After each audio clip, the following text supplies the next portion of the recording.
से एक बार देखिएगा। तो ऑर्गेनाइजेशन, तो ऑर्गेनाइजेशन का मतलब है कोई भी ऑर्गेनाइजेशन, कोई भी ऑर्गेनाइजेशन का मतलब है यहाँ पे बेटा सोल प्रोप्राइटर, या चाहे आपकी वो आपकी क्या हो, पार्टनरशिप हो। अगर कोई भी ऑर्गेनाइजेशन अपने आप को कंपनी एक्ट 2013 में रजिस्टर्ड करा ले, कहाँ रजिस्टर्ड करा ले बाबू, कंपनी एक्ट 2013 क्या करा ले, वो रजिस्टर्ड करा ले, तो वो ऑर्गेनाइजेशन आपकी क्या कहलाएगी, कंपनी कहलाएगी। क्या कहलाएगी भैया, कंपनी कहलाएगी। समझ में आ गया, इतनी बातें समझ में आ गई। तो अब आपके मन में एक सवाल आएगा कि सर एक बात बताओ, कंपनी एक्ट 2013 मतलब सर क्या 2013 से पहले कंपनियां नहीं बनती थी क्या, या ये कंपनी की जो प्रथा चल रही है ये 2013 से ही चल रही है? तो इसका आंसर है नहीं बेटा। पहले कंपनी एक्ट 1956 चलता था। क्या चलता था बाबू, कंपनी एक्ट 1956 चलता था, मतलब 2013 के एक्ट से पहले। फिर आपके मन में तो सवाल आएगा कि सर 1956 से पहले क्या चलता था, ये भी बता देते तो ज्यादा मजा आता। तो एक चीज जानो, 1956 से पहले हमारा देश वह नहीं आजाद था। अब आप कहोगे सर हमारा देश तो आजाद हुआ था 1947 में, मैं कहूंगा बिल्कुल सही। तो एक बात बताओ, क्या देश आजाद होते ही सारे लॉ बन गए क्या?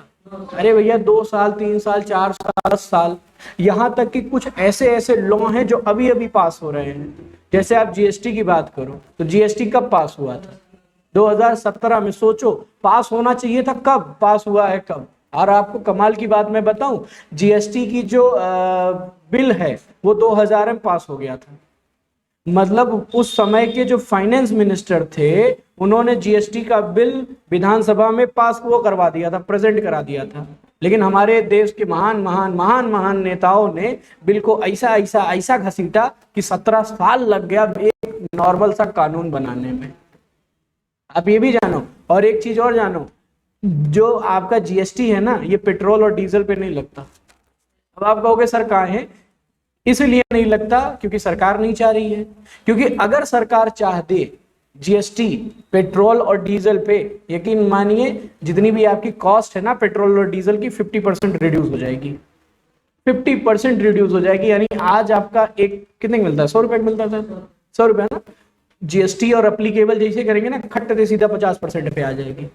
क्यों? क्योंकि मैन्युफैक्चरिंग जो कॉस्ट होती है उसी पे तो आप टैक्स लगाते हो ना, और यहां पे तो टैक्स पे टैक्स, टैक्स पे टैक्स, टैक्स पे टैक्स लगाया जा रहा है, जिसकी वजह से 1 लीटर तेल आपका 100 रुपया 110 105 का मिल रहा है।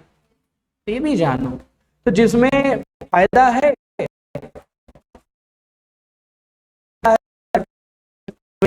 उसमें। तो मैंने आपसे कहा कि भाई कंपनी एक्ट 2013 से पहले कंपनी एक्ट 1956 चलता था, और कंपनी एक्ट 1956 से पहले बेटा एक फॉर्म हमको भरना पड़ता था जिसका नाम था बी स्टेट फॉर्म। क्या नाम होता था बेटा? B state form. ये ब्रिटिश गवर्नमेंट के अंदर रजिस्ट्रेशन होने की डिटेल होती थी। यानी हमें अगर कंपनी बनाना होता था तो हमें गवर्नमेंट ऑफ किसके, गवर्नमेंट ऑफ ब्रिटिश के पास जाना पड़ता था और उनसे कहना पड़ता था माई बाप, क्योंकि उस समय माई बाप ही चलते थे, है ना। उस समय तो सर और इन सब का कल्चर ही नहीं था, हुजूर जी हजूर। तो हुजूर हमको कंपनी बनानी है तो कहते थे ये लो बी स्टेट फॉर्म भरो और कंपनी बन जाओ, ठीक है। तो ये आपका प्रॉपर क्या है, एक टैग लाइन है जिसे आप कहते हैं कि सर 2000 से पहले 1956 से पहले आपका बी स्टेट फॉर्म। बेटा जी समझ में आया कि नहीं आया? तो अब इन्हीं के अकॉर्डिंग हमने कंपनियों को क्लासिफिकेशन कर दिया है। इन्हीं के अकॉर्डिंग हमने कंपनी को क्या कर दिया है बेटा, क्लासिफाई कर दिया है।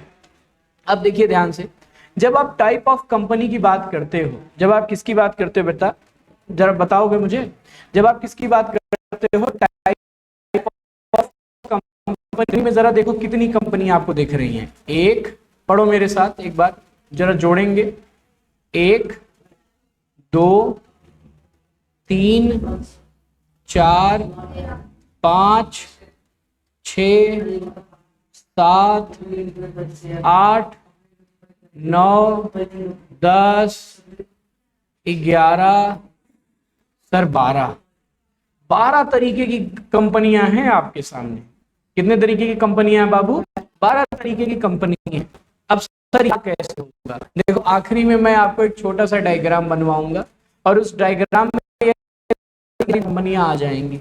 ठीक है, फिलहाल अभी हम लोग क्या करते हैं कि वन बाय वन इन सारी कंपनियों को एक बार हम लोग नाम पढ़ लेते हैं और देखते हैं कि इन कंपनियों में क्या क्या पॉइंट आ रहे हैं। देखो सबसे पहली जो कंपनी है हमारी वो है हमारी प्राइवेट कंपनी।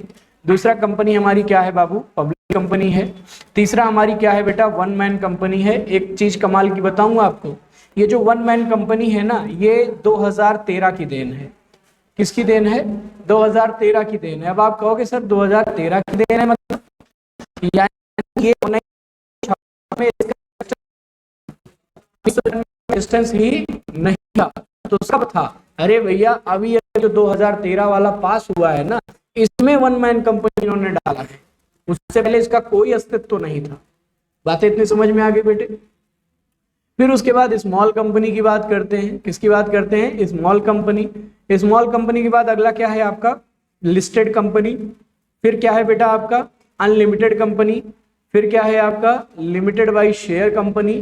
फिर क्या है आपका? Limited by the guarantee company. Then उसके बाद क्या है? Holding company. होल्डिंग के बाद आपका क्या है? Subsidiary company. और सब्सिडरी अगला क्या है आपका? Government company. और फिर उसके बाद अगला क्या है आपका? फॉरेन कंपनी, जिसे हम कहते हैं विदेशी कंपनी। जिसे हम क्या कहते हैं आपका? विदेशी कंपनी। समझ में आ गया बेटे? तो अगर हम ये पूछा जाए कि भाई हमारे देश में कितने प्रकार की कंपनियां काम कर रही हैं, तो आप सीधा सीधा यही जवाब देना कि सर हमारे देश में इस समय 12 प्रकार की कंपनियां क्या कर रही हैं? काम कर रही हैं। जिनमें सबसे पहला private, public, one man, small, listed, unlimited, limited by share, limited by guarantee, holding, subsidiary, government, foreign कंपनियां इस समय हमको देखने को मिलती हैं। अच्छा चलो एक बात बताओ, दो तीन ठे एग्जांपल आप फॉरेन कंपनी का मेरे को दे देते तो मजा आ जाता। चलो बताओ, कोई भी दो तीन एग्जांपल आप मेरे को दे दो फॉरेन कंपनी का, तो मैं जान जाऊंगा कि हाँ आप लोग फॉरेन कंपनी में भी डीलिंग समझे हो। है कोई एग्जांपल? जी भैया, इन्फोसिस। अरे मालिक भारत की है, कहना नहीं, नाम भले अंग्रेजों वाला है। ओहो चाइना। हाँ फॉरेन है। और बताओ? है टेस्ला। ओहो बिल्कुल टेस्ला। ट्विटर, एमजी हेक्टर, बिल्कुल सही है। एमजी हेक्टर सही है, ये भी विदेशी कंपनी है। और अमेजोन, वो भी बाहर की है बेटा, बिल्कुल सही। और बताओ? माइक्रोसॉफ्ट, बिल्कुल सही, वो भी बाहर की है। गूगल, बिल्कुल सर बाहर के ही हैं। सफारी, अरे मालिक इंडिया की है, कहना नहीं, खरीद लिया है टाटा भैया ने हमारे। कब लपेट दें पता नहीं चला। आगे बोलो। नेस्ले, हाँ नेस्ले, हाँ, लेकिन उसमें अगर आप देखोगे तो उसमें लिखा रहता है नेस्ले इंडिया, लेकिन वो है यहाँ की नहीं, वो बाहर की है। इंडिया, देखो इंडिया इसलिए लिखा रहता है क्योंकि ये मल्टी नेशनल कंपनी होती है। अब मल्टीनेशनल कंपनी होने का इनके पास ये फायदा रहता है कि जिस देश में ये रहेंगी वहां का वो नाम यूज कर सकती है। अब जैसे वो इंडिया में यूज कर रही है अपना ऑपरेशन, तो वो लिखेंगे नेस्ले इंडिया। अब मान लो किसी दूसरे देश में जा रही है, मान लो बांग्लादेश में जा रही है, तो वहां लिखेंगे नेस्ले बांग्लादेश। ठीक है, तो उनका भाई टैगलाइन जरूरी है, पता चले यहाँ का प्रोडक्ट अलग है, वहां का प्रोडक्ट क्या है आपका अलग है, यहाँ का रिक्वायरमेंट अलग है, वहां का रिक्वायरमेंट अलग है। आपको सेल्विंग काइंड की हमको नहीं पता। अब देखो मैं आपको एक कमाल की चीज बताऊं, हमारे देश में एक साबुन का नाम सुना होगा आप लोगों ने, लाइफ बॉय। बहुत से देशों में बैन है, बहुत से देशों में बैन है।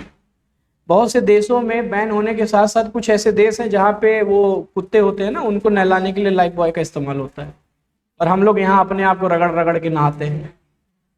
मेरी बात मत मानिए, गूगल पे जाइए, सर्च करिए, ठीक है, गूगल पे सर्च करिए।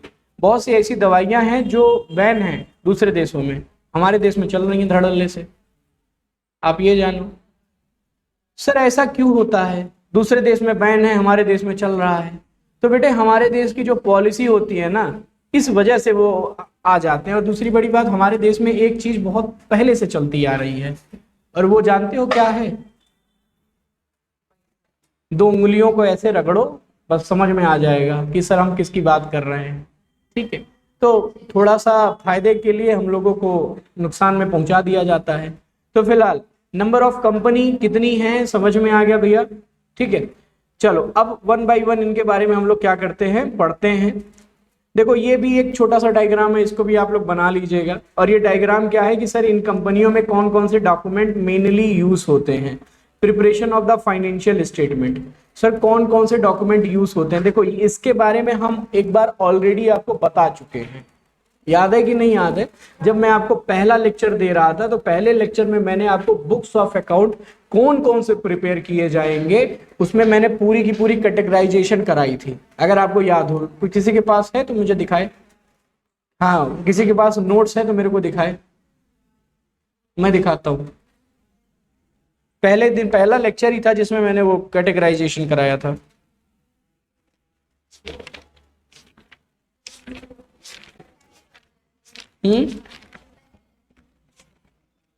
हाँ ये देखो यूनिट 2, ये देखो दिख रहा है, कैमरे में दिख रहा है, एक बार देख लें।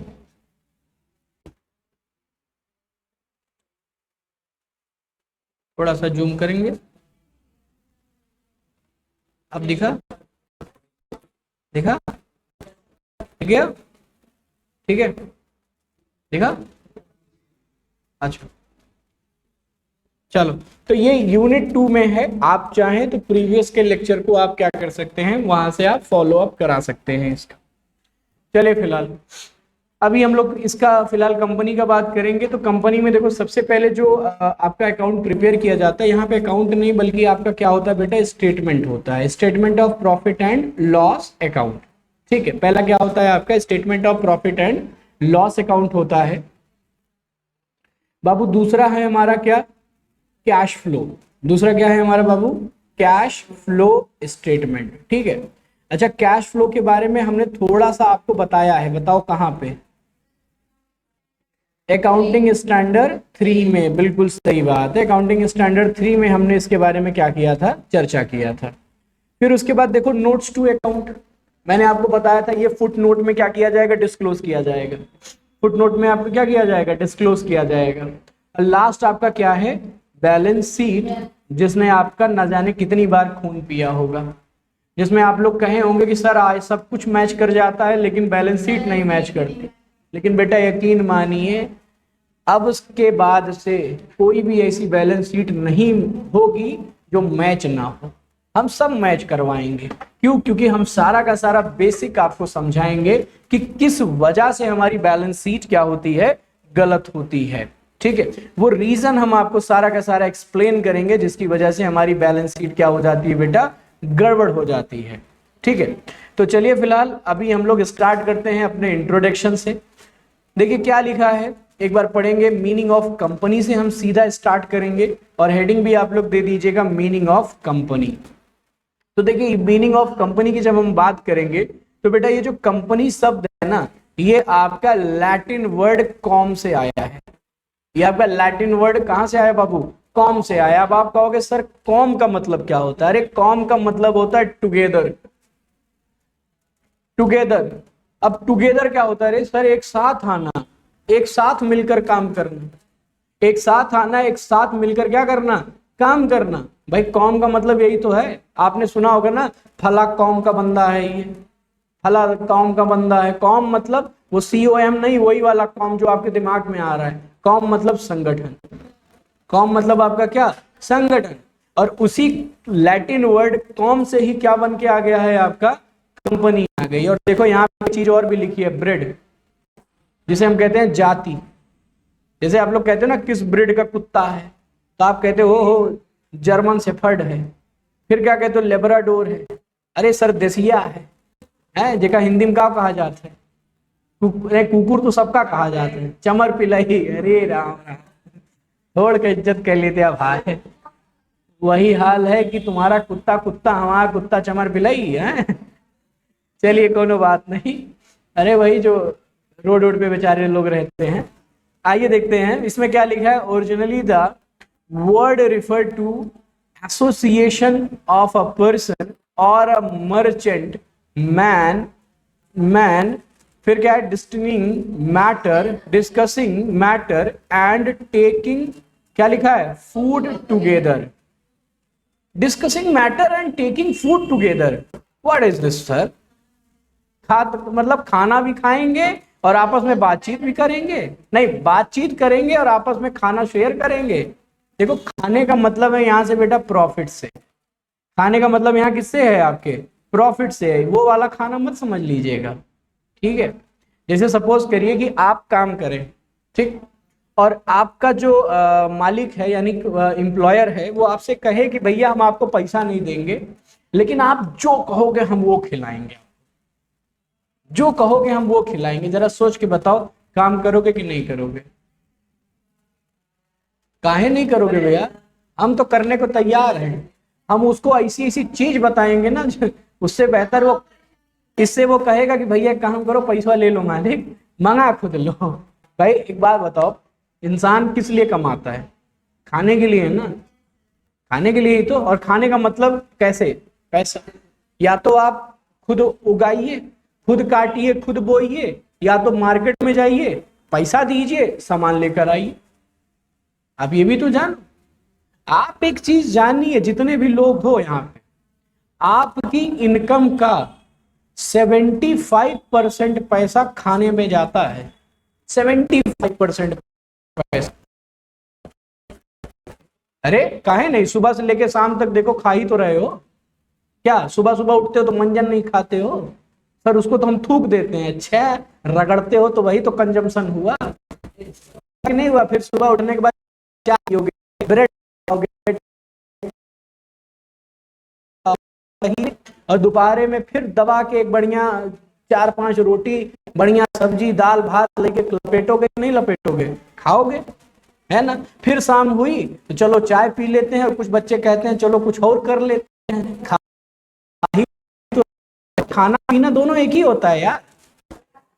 तो यहाँ पे सिद्ध क्या बोला गया है कि भाई जो कॉम का मतलब है वो आपका क्या है, टुगेदर, और टुगेदर का मतलब क्या है, discussing matter and taking together. However, लेकिन ये डेफिनेशन हम कंपनी में नहीं लिखेंगे। हाउएवर यहाँ पे क्या लिखा है, यहां से पढ़िए क्या लिखा है, जरा पढ़िए।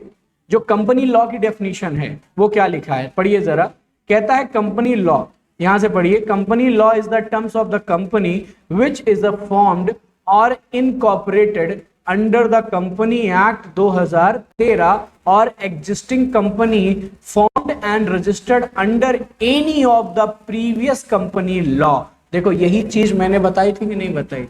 मैंने आपको स्टार्टिंग में ही यही बताया ना कि कोई भी ऑर्गेनाइजेशन अगर अपने आप को कंपनी एक्ट 2013 या उससे प्रीवियस के एक्ट यानी 1956 से भी पहले क्या प्रीवियस के एक्ट यानी क्या आपका बी स्टेट फॉर्म में अपने आप को रजिस्टर्ड करा ले, देन वो आपकी क्या कहलाने लगेगी, कंपनी कहलाने लगेगी। क्या कहलाने लगेगी बेटा? आपकी कंपनी कहलाने लगेगी। बताओ समझ में आया कि नहीं आया? पक्का? कोई समस्या? तो सर कहां से कहां तक लिखें? बेटा यहां से लेकर यहां तक लिख लीजिए, यहां से लेकर यहां तक क्या कर लीजिएगा आप, लिख लीजिएगा। बताइए समझ में आ गया कि नहीं आ गया? बाकी एक शब्द आप यहाँ पे हेडिंग जरूर लिखिएगा, ये वाला, ठीक है, ये वाला, बस इससे ज्यादा मत लिखिएगा। ये पहली लाइन आपकी हो जाएगी जो मैंने अंडरलाइन लगाई है, और जो मैंने ब्रैकेट में लगाया है वो आपका पूरा डेफिनेशन हो जाएगा। चीजें समझ में आ गई बेटे? कोई दिक्कत? आगे चलें। अब चलिए थोड़ा सा और आगे बढ़ लेते हैं और बात कर लेते हैं इनके फीचर की बात कर लेते हैं, ठीक है? किसकी बात कर लेते हैं? फीचर की।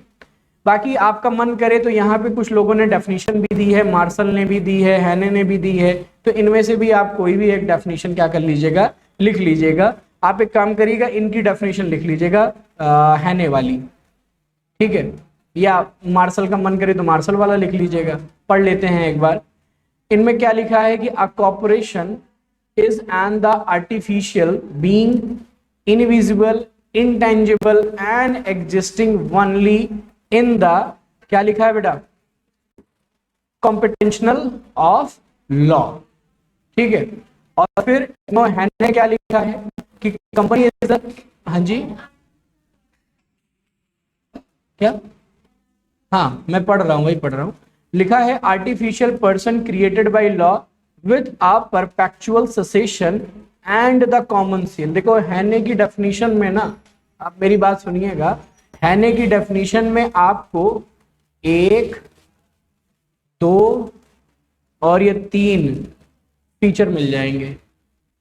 अब आप कहोगे हैं सर क्या बात कर रहे हो, मैं कह रहा हूं हाँ सही बात है। अगर आप 12th में जरा सी भी आपने मेहनत की होगी ना तो आपको परपेचुअल सेसेशन का मतलब पता होगा, और मैं उम्मीद भी नहीं लगा रहा हूं कि आपको याद होगा। याद है? वेरी गुड बेटा। बच्चियों से उम्मीद की जा सकती है, बच्चियों से उम्मीद कर सकता हूं मैं, लेकिन बच्चों को बड़े काम रहते हैं यार, बच्चे कहाँ याद कर पाएंगे है? अरे अभी क्लास से निकलने के बाद शहर का एक बार चक्कर भी तो लगाना है, दोस्तों के साथ एक बार तफरी भी तो मारनी है, बड़े काम हैं यार। एक बार वही एक लड़के ने पूछा लड़की से कि यार तुम्हारे पास तो समय बहुत रहता है, तुम लोग पढ़ लेती हो। तो लड़की ने कहा कि तुम्हारे पास नहीं है समय क्या? उसने कहा कहाँ समय है, सुबह हम उठते हैं जब 4 ठो गाली खाते हैं, सुबह उठते ही हमारा दिमाग खराब हो जाता है क्योंकि गाली से हमारी शुरुआत हो रही है फिर किसी तरह मुंह हाथ धो के आधा घंटा बैठे रहते हैं तो चाय आती है और दिन खराब हमारा, फिर झोला उठा के ऑफिस जाते हैं या काम पे स्कूल जाते हैं, तब तक शाम को दोस्तों का फोन आ जाता है तो उनके साथ लग जाते हैं इधर उधर की चर्चा में, कब रात आ जाती है पता भी नहीं चलता। फिर रात में कुछ करना भी तो है सोशल वर्क भी तो करना है भाई किसी ने फोटो लगाई है तो उस पर देख देख के जूम भी तो करना है हमको, जूम भी तो करना है कि कैसे फिल्टर लग रहा है। चलिए फिलहाल तो हैने की डेफिनेशन आप लोग लिख लीजिएगा, और उसके बाद अब हम लोग क्या करते हैं, 1 by 1 इन सारे फीचर ऑफ कंपनी को हम लोग क्या करते हैं बेटा, डिस्कस करते हैं। ठीक है, तो देखो जब आप पहले फीचर की बात करोगे तो हमारा जो सबसे पहला फीचर है वो है आपका क्या, एक बार पढ़िए मेरे साथ, कहता है इनकॉर्पोरेटेड एसोसिएशन। सर ये इनकॉर्पोरेटेड एसोसिएशन क्या होता है? देखो बेटा एक चीज जानो, जो कंपनी होती है ना वो क्रिएटेड बाय लॉ होती है। क्या होती है बेटा, मेरे साथ बोलो, क्रिएटेड बाय लॉ होती है, और क्रिएटेड के साथ साथ डिसॉल्व बाय लॉ भी होती है। क्या होती है? डिसॉल्व बाय द लॉ होती है। SOUL ना, OUL, डिसॉल्व बाय लॉ होती है। अब आप कहोगे sir dissolve by law, created by तो समझ में आ गया, यानी कंपनी का निर्माण लॉ के द्वारा हो रहा है, लॉ मतलब वही कंपनी एक्ट 2013। अब कहोगे कि सर डिसॉल्व कैसे, डिसॉल्व कैसे? देखो एक चीज जानो, जब हम आपको पढ़ा रहे थे गोइंग प्रिंसिपल, याद है सबको? यूनिट 2 या यूनिट 3 में था हमारा, यूनिट 2 या यूनिट 3 मुझे याद नहीं है, 2 में, ठीक है। तो गोइंग प्रिंसिपल में मैंने आपको कहा था कि ये जो कंपनियां होती हैं या जो ऑर्गेनाइजेशन होता है, ये 2 रीजन की वजह से जन्म में आता, मतलब एक रीजन इसके जन्म का है और एक रीजन इसके किसके है, अंत का है। और अंत में 2 आ गए थे, जब वो मालिक स्वयं चाहे यानी ओनर, और दूसरा जब लॉ चाहे। तो लॉ मतलब यही डिसॉल्व वाला ही तो पॉइंट हुआ, यानी company is created by law as well as dissolve by the law. अब इसी को हम लोग कहते हैं इनकॉर्पोरेटेड एसोसिएशन। इनकॉर्पोरेटेड का मतलब होता है यहाँ पे रजिस्ट्रेशन से, इनकॉर्पोरेटेड का मतलब यहाँ पे किससे है, आपके रजिस्ट्रेशन से है। यानी अगर आपने रजिस्ट्रेशन नहीं कराया तो आप कंपनी नहीं कहलाएंगे। सोल प्रोप्राइटर में कोई आवश्यकता नहीं थी आपको रजिस्ट्रेशन कराने की, याद है कि नहीं याद है? उसमें मैंने लिखवाया है, जो डायग्राम बनाया था मैंने, जो डायग्राम अभी आपको दिखाया था मैंने, तो उस डायग्राम में मैंने एक शब्द लिखाया है रजिस्ट्रेशन, मन करे तो खोल के देख लीजिए। मैंने कहा था सोल प्रोप्राइटर में no need to registration, no need to registration. Partnership में बताया था ऑप्शनल, और कंपनी में बताया था मैंडेटरी। कंपनी में क्या बताया था आपका मैंने, मैंडेटरी बताया था। मिला कि नहीं मिला? शायद कौन सा पॉइंट है, तीसरा कि चौथा?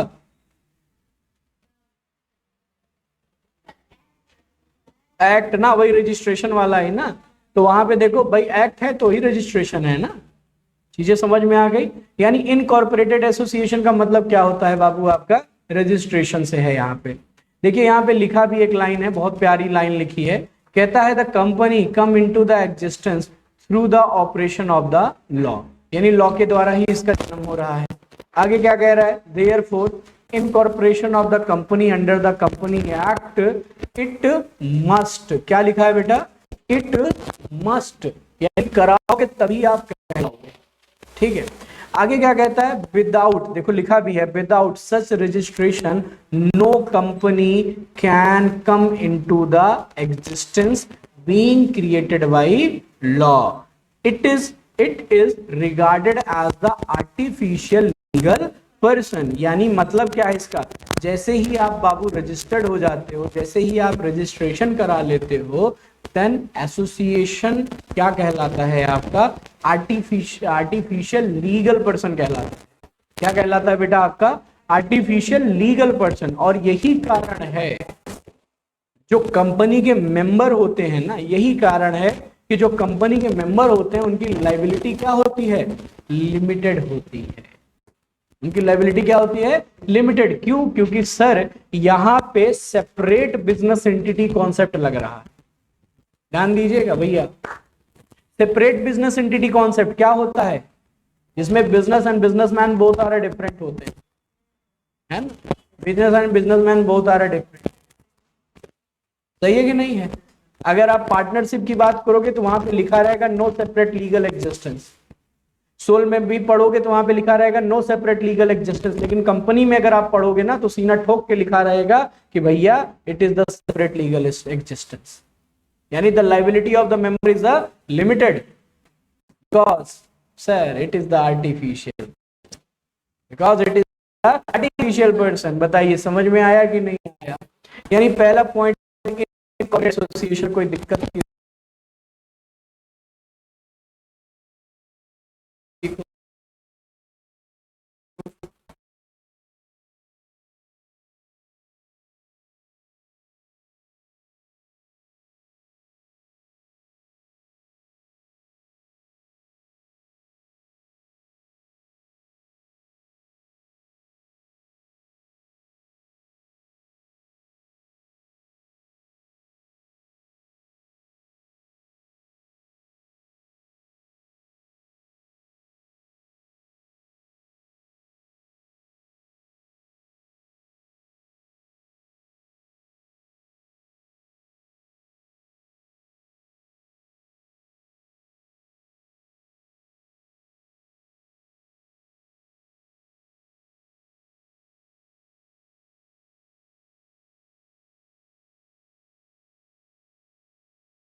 चलिए फिर आगे देखते हैं। तो देखिए ये आपका कॉमन सील, कॉमन सील को बेटा हम लोग कहते हैं सिग्नेचर ऑफ कंपनी। ध्यान दो बेटा, कॉमन सील को क्या कहा जाता है आपका? Signature of company. बात बताइए, तो सिग्नेचर है, क्या लगता है कंपनी अपने हाथों से करती होगी? आंसर है नहीं सर। कंपनी फिर करती कैसे होगी सिग्नेचर? तो कंपनी क्या करती है कि एक प्रॉपर एथोराइज्ड पर्सन को अपॉइंट किया जाता है, और हर पर्सन की अपनी खुद की ड्यूटी, अपने खुद के राइट क्या किए जाते हैं, कंपनी के द्वारा अलॉट किए जाते हैं। और आजकल जो सिग्नेचर चल रहा है उसे हम लोग डिजिटल सिग्नेचर भी कहते हैं। क्या कहते हैं आपका? Digital signature. इसमें आपका यूजर आईडी और पासवर्ड रहता है। यूजर आईडी पासवर्ड डालोगे, वो सिग्नेचर ऑटोमेटिक कंपनी का जो लोगो सोगो रहता है ना, वो कंपनी का ऑटोमेटिक। तो कॉमन सील का मतलब क्या होता है कि सर सिग्नेचर ऑफ कंपनी। जब भी आप किसी भी कंपनी से डील करते हैं या किसी भी कंपनी का कोई भी प्रोडक्ट खरीदते हैं बेटा, तो आपको कंपनी बिल जरूर देती है। देती है कि नहीं देती है? और उस बिल पर आपको दो चीज जरूर दिखेगी। जानते हो क्या क्या दिखेगी? तो उसका स्टैम्प लगेगा, उसका स्टैम्प दिखेगा, और दूसरा जिस पर्सन ने बेचा है उस पर्सन का क्या दिखेगा? सिग्नेचर दिखेगा। यानी ये जो लोगो और वो जो स्टैम्प लग रहा है ना बेटा, इसी को आप सिग्नेचर ऑफ कंपनी कह सकते हो। इसी को आप लोग क्या कह सकते हो? सिग्नेचर ऑफ कंपनी कह सकते हो। समझ में आ गया इतना? देखिए क्या लिखा है, देखिए लिखा भी है, company is not a natural person, therefore it cannot sign the document in the manner as the natural person would do. In order to enable the company to sign its document, it provides with the legal tool called the common seal. बताओ समझ में आया कि नहीं आया? और कमाल की बात ये भी जान लो, जिस डॉक्यूमेंट पे कॉमन सील मेंशन नहीं है, उस डॉक्यूमेंट पर कंपनी कहेगी भी नहीं कि ये कंपनी का वैलिड डॉक्यूमेंट है। यानी आप सामान लेकर आए, बिल भी लेकर आए, लेकिन बिल पे साइन और सिग्नेचर पे नहीं है, तो कंपनी कभी एक्सेप्ट नहीं करेगी कि ये मेरी ही कंपनी के द्वारा इशू किया गया है। कंपनी कभी नहीं एक्सेप्ट करेगी। एक चीज याद रखिएगा, इसमें आगे लिखा भी है, देखिए, the common seal is affixed on all document by the person authorised to do so, whom to turn put his signature for and on the behalf of the company. समझ में आ गया कि नहीं आ गया? फिर कहता है the company act 2013 require common seal is to be affixed on the certain document. Certain document कौन कौन से हैं जरा ध्यान से पढ़ लीजिएगा। पहला क्या है आपका? Bill of exchange. दूसरा क्या है आपका? Share warrant. सर क्या बिल ऑफ एक्सचेंज और शेयर वारंट? अरे यार ये तो सिर्फ एग्जाम्पल है बाबू। हम तो कहते हैं जितने भी डॉक्यूमेंट है ना, सब पे कंपनी अपना स्टैम्प करके देती है। आपको पता है जब आप कभी जमीन वमीन लिखवाने जाते हो, कोई जमीन लिखवाने गया आज तक? जमीन लिखवाने गए हो आप? तो जब जमीन लिखवाते हो ना, तो कम से कम 20 पन्ना आपके पास आता है, और साला 20 पन्ना में 3 जगह साइन करनी पड़ती है। मतलब हर पन्ने पे 3 जगह, यानी 60 सिग्नेचर करनी पड़ती है आपको।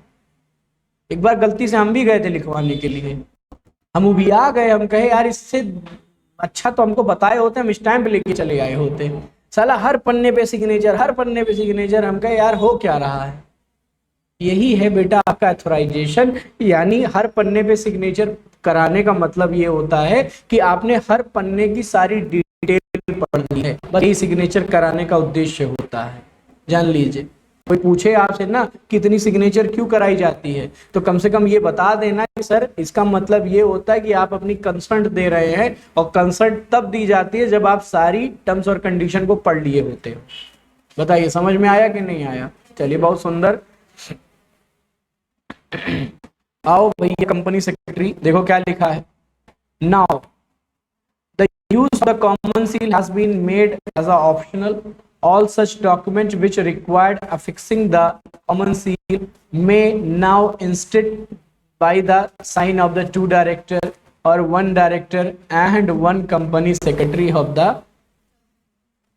कितने खुश हो गए, नाम आ गया इन लोगों का। मतलब क्या है? मतलब अगर आप कॉमन सील नहीं लेना चाहते तो आपके पास 2 ऑप्शन है। पहला ऑप्शन तो ये कि जो 2 डायरेक्टर हैं वो मिलकर साइन कर लें। कभी कभी ये केस आ सकता है बेटा, कभी कभी आपसे ये सवाल पूछ सकता है 1 नंबर में, कॉमन सील की जगह क्या ऑप्शन है हमारे पास। भाई आप कंपनी के मान लो कंपनी वो बन गए, ऑडिटर बन गए या कंपनी सेक्रेटरी बन गए, अब तो आप मान लो डिजिटल सिग्नेचर नहीं मिल रही है, क्योंकि डिजिटल सिग्नेचर बनने में 1 महीना लगता है, तो तुरंत ही आपको जुगाड़ चाहिए, क्या करोगे? सर 2 डायरेक्टर मिलकर साइन कर दो। सर मान लो 2 डायरेक्टर नहीं है तो एक काम करो, 1 डायरेक्टर को उठा लाओ और एक किसको उठा लाओ, CS को उठा लाओ, ये 2 लोग मिलकर साइन कर देंगे, काम हो जाएगा आपका। साइन करने के बाद पैसा मिलता है, सुनो इनको अरे यार तुमको पहले में पैसा दे रही है कंपनी, इसीलिए तुमसे साइन करवा रही है, ठीक है। आगे देखेंगे, अगला फीचर देखिए। पहले ये 4 फीचर समझ में आ गए कि नहीं आ गए? कोई समस्या है? इसको आप लोग नोट देकर लिखिए, ठीक है। किसको नोट देके लिखना है? ये जो नीचे वाला पैराग्राफ है इसको आपको क्या करना है, नोट देके लिखना है, यहाँ से ऑल सच डॉक्यूमेंट, ठीक है भैया, इसको नोट देके लिखना है। उससे पहले वाला भी अच्छा लगवा देते हैं, कहाँ से कहाँ लिखना है। फिलहाल अभी देखो लिमिटेड लाइबिलिटी। अभी लिमिटेड लाइबिलिटी क्या होती है? देखो मैंने आपसे कहा था कि जो मेंबर की लाइबिलिटी है बाबू, इसमें आपकी क्या रहेगी, लिमिटेड रहेगी। यानी अगर किसी ने 10,000 रुपए का शेयर लिया है तो उसकी लाइबिलिटी भी कितने रुपए तक की रहेगी, 10,000।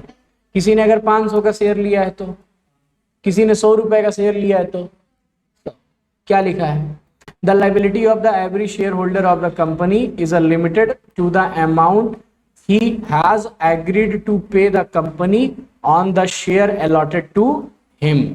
आगे कहता है if such share is fully paid up he is the subject to no further liability। यानी अगर आपने पूरा पैसा दे दिया है तो आपकी कोई लाइबिलिटी और क्रिएट नहीं होती।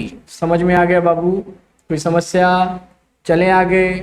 तो अगला देखो, अगला हेडिंग क्या लिखा है, कहता है यहाँ पे जो ओनरशिप होती है ना और जो मैनेजमेंट होता है दोनों अलग अलग होते हैं। अब आप कहोगे सर ओनरशिप, अभी तक तो हम सोल में तो देख ही रहे थे, वही मैनेजर है, वही एम्प्लॉय है, वही सब कुछ है। पार्टनरशिप में भी हमने देखा था कैरिड बाई ऑल या फिर एक्टिंग फॉर ऑल। लेकिन यहाँ पे सर क्या शेयर होल्डर काम नहीं करेंगे क्या? यहाँ पे शेयर होल्डर काम नहीं करते। यहाँ पे कंपनी को काम कराने के लिए, यानी कंपनी में काम करने के लिए शेयर होल्डर क्या करते हैं, किसी एक बोर्ड ऑफ डायरेक्टर को अपॉइंट करते हैं। यानी ये आपके सारे शेयर होल्डर, ठीक है।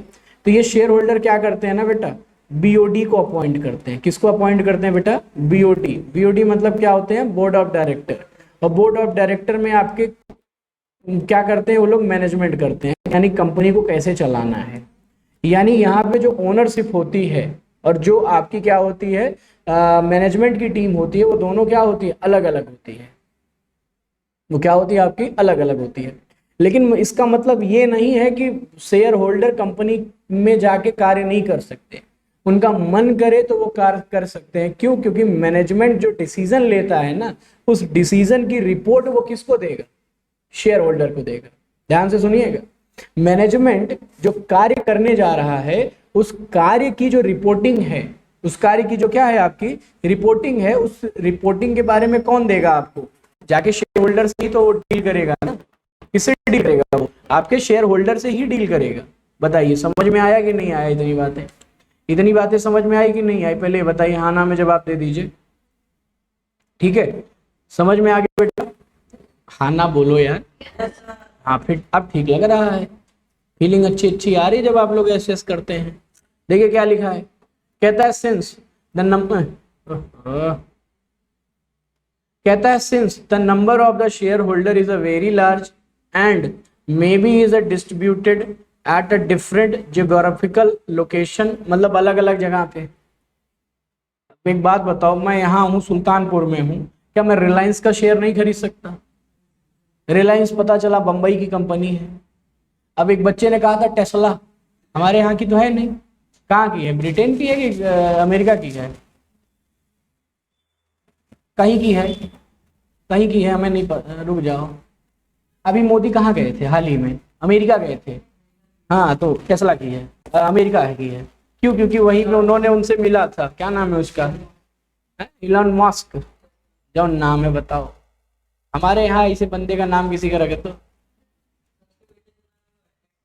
XYZ, हमारे यहाँ एग्जाम्पल चलता है XYZ का। कोई बात नहीं बेटा।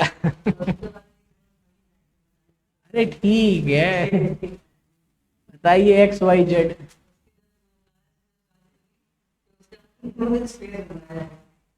XYZ का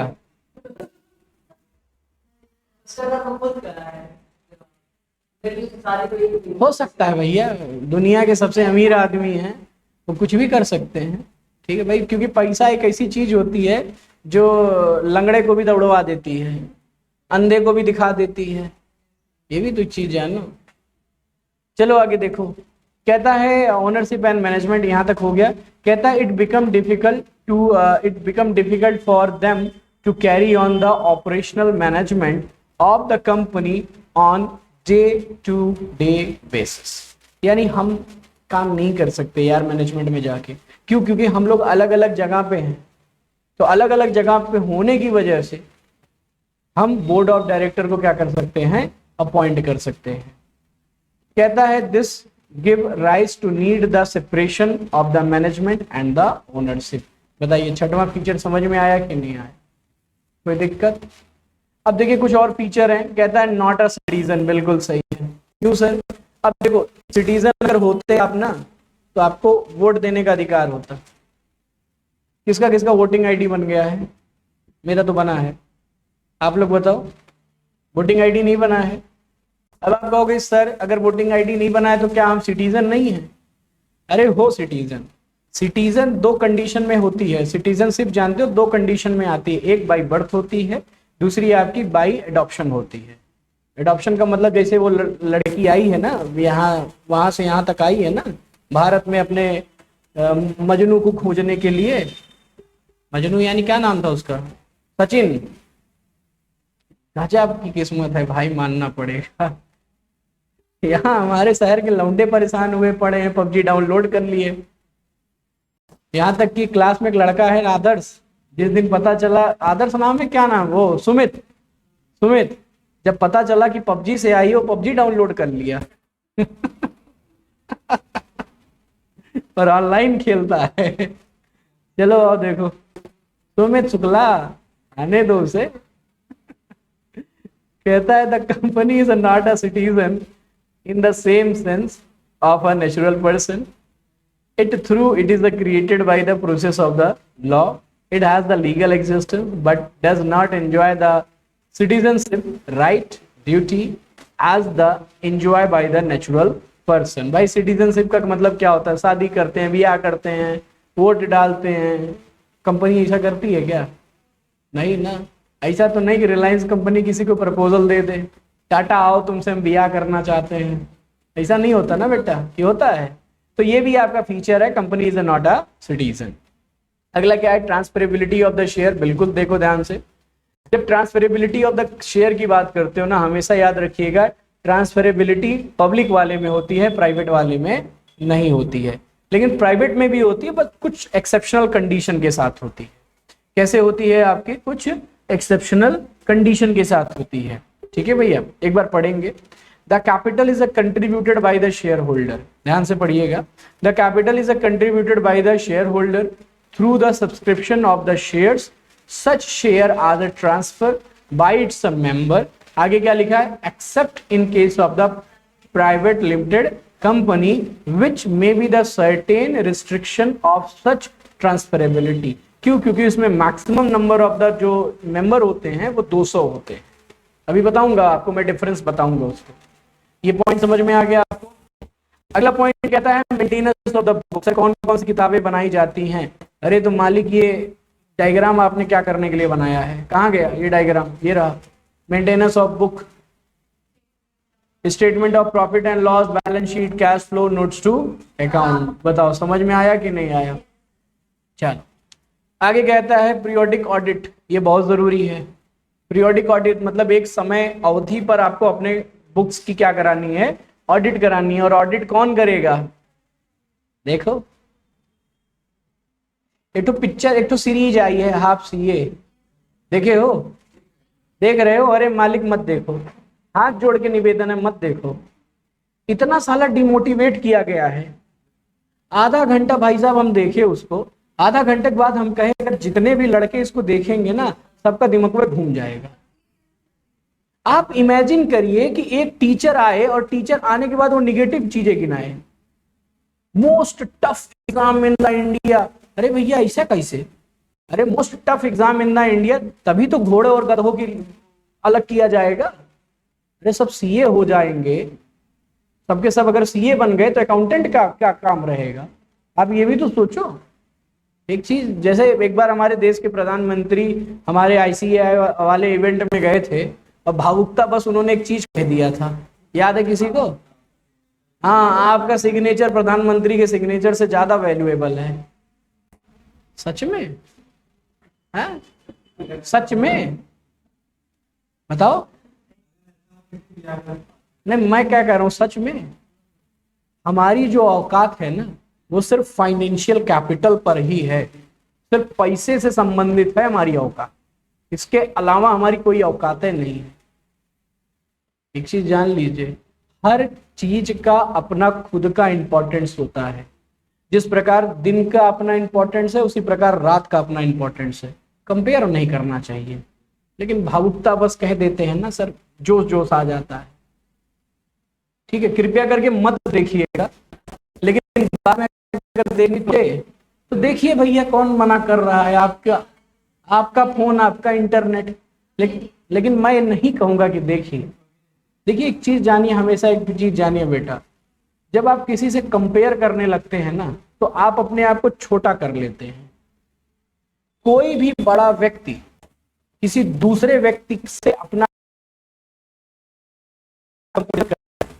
कभी सुने हो आप सचिन तेंदुलकर कंपेयर कर रहे हो धोनी से? कभी सुने हो आप? कभी विराट कोहली कंपेयर किए हो अपने साथ के खिलाड़ी से?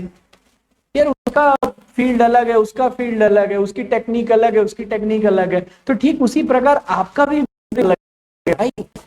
ब्रेन क्या है?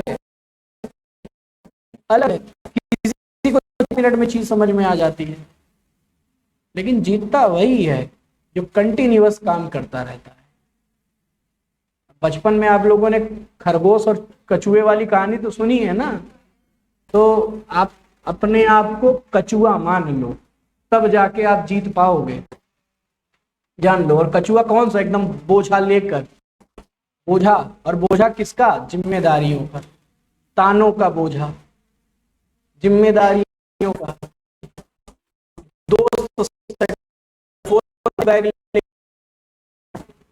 दोस्त तो सेटल हो गया, बढ़िया सी सुंदर सी मेहरारू आ गई उसकी, हमारी एक को कोई जो है वो भी जा रही है। ठीक है, तो ऐसे ऐसे बोझे लेकर चलने पड़ेंगे आप। लेकिन जब आप इन बोझों को लेकर पहुंचोगे ना, तो आप हीरो कहलाओगे, ना कि वो हीरो कहलाएगा। ये भी आप जानो। ठीक है, आओ पीरियोडिक ऑडिट पे लौट आओ। अगला क्या कहता है? Right to access the information, right to access to the information. क्या है सर ये? कहता है the right of the share holder of the company to inspect the books of the account with the exceptions of the books open the inspection under the status. It's governed by the article of the association. The shareholder have a right to seek the information from participating in the meeting of the company and through the periodic report. मतलब क्या है?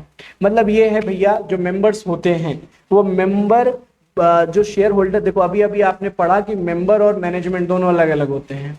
तो management क्या काम कर रहा है, क्या मैं उसकी रिपोर्ट ले सकता हूं कि नहीं ले सकता? ले सकता हूं ना। सर ये पावर कहां से मिली आपको? अरे भैया, पावर हमको हमारे आर्टिकल ऑफ एसोसिएशन ने दिया है। अभी मैं आपको मेन डॉक्यूमेंट जब पढ़ाऊंगा तो उसमें इन चीजों के बारे में खूब डिटेल में समझाऊंगा।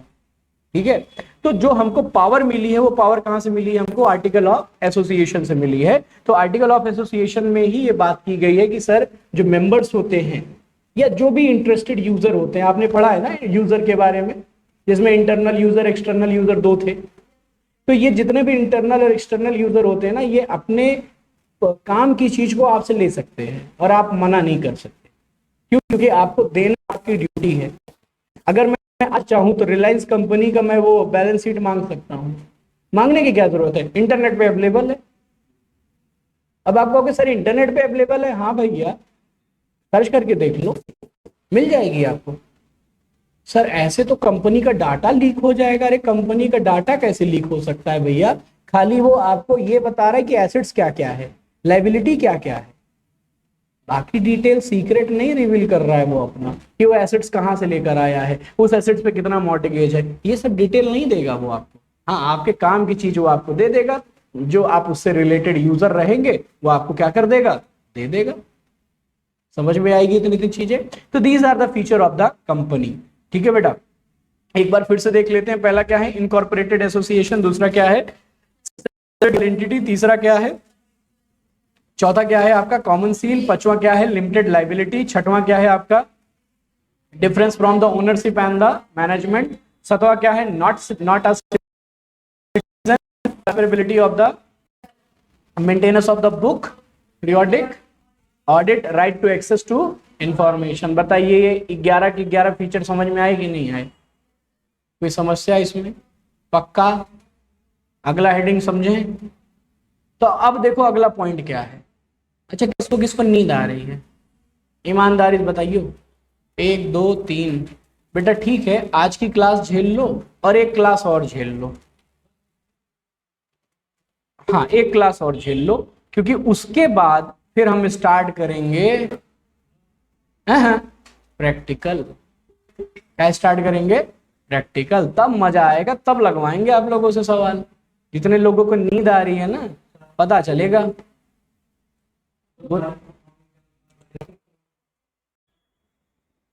तो आज की क्लास के लिए फिलहाल इतना ही। अब हम जब अगली क्लास में मिलेंगे तो अगली क्लास में हम आपको टाइप ऑफ कंपनी के बारे में समझाएंगे। टाइप ऑफ कंपनी के साथ साथ हम लोग मोस्ट इंपॉर्टेंट एक चीज सीखेंगे, और वो है आपका क्या, maintenance of books of account. और इसी maintenance of books of account में हम आपको आपकी जर्नल एंट्री क्या करेंगे, बताएंगे कि कैसे हमारी जर्नल एंट्री होगी रिलेटेड टू हमारी बैलेंस शीट। तो फिलहाल आप लोग एक काम करिएगा, ये बैलेंस शीट का फॉर्मेट है, मन करे तो इसको बना लीजिएगा, बाकी ना मन करे तो बाकी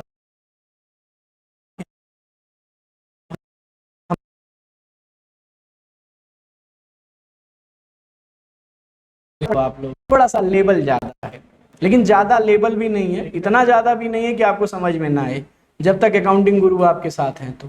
ठीक है, बाकी क्लास कैसी लगी इसके बारे में आप जरूर हमें बताइएगा।